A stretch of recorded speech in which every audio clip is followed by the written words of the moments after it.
We are Onyx Imaging. We are the highest rated and most reviewed printer service center in Oklahoma. Hey there YouTubers, it's your girl Brett over here at Onyx. Today I'm going to show you how to change your drum in a Lexmark B2338. This printer takes a 56F as in Frank, 0, Z as in zebra, 0, 0. First thing first, you want to open your front hatch, so press this button right here.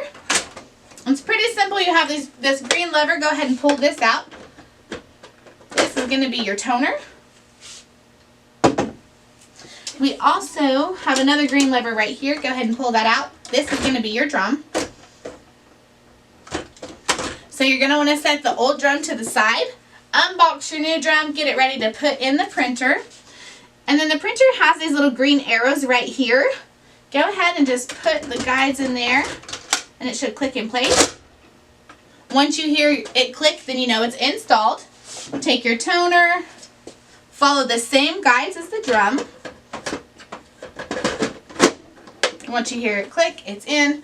Go ahead and shut your front hatch, and then you should be good to go. If you guys are in need of any supplies or quotes, give your girl Brett a call and have a great day. We are Onyx Imaging.